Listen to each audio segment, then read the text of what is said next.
Eskavatori e shëritat e policisë janë ende në vend të ngjarjes. Në këtë hapësirë që disa herë janë duke gërmuar, pasi dyshohet se ka mbetje mortore nga lufta fundit. Disa u gjetën të mërkurën.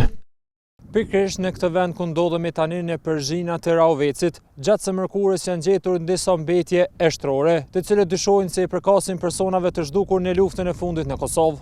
Kushtrimgara nga Komisioni Qeveritar për personat të zhdukur gjatë luftës tregon se eshtrat dyshohet se janë të 2 personave. Në moment që haset në pjesë kockore ose mbetje mortore, sigurisht që të riqen dhe dërgohen për ekzaminimet më të tjeshme në institutin mjekësor, edhe gjatë këtyre javëve po flasim prapë për të paktën ose minimumi 2 individ dhe disa pjesë kockore. Por gara vlerëson se në këtë lokacion mund të ketë ende mbetje mortore nga lufta. Këtë zonë, këtë lokacion mund të jenë mbetje mortore, se ku fom ato 8 viktimave. Pra nga gjitha këto proces zhvarimit kemi konkluduar që janë zhvarrosur mbetje mortore të 36 viktimave, pra që realisht duhet të jenë 8 viktima në këtë lokacion. Ndërkohë Metur Sanziba për atë vend tha se ka qenë dëshmitar, teksa janë varrosur shqiptarët në këtë hapësirë. Ai pretendon se në këtë kodër, afër vendit ku u gjetën mbetjet eshtrore, ka dhe personat e tjerë duke përfshirë edhe familjarët e tij.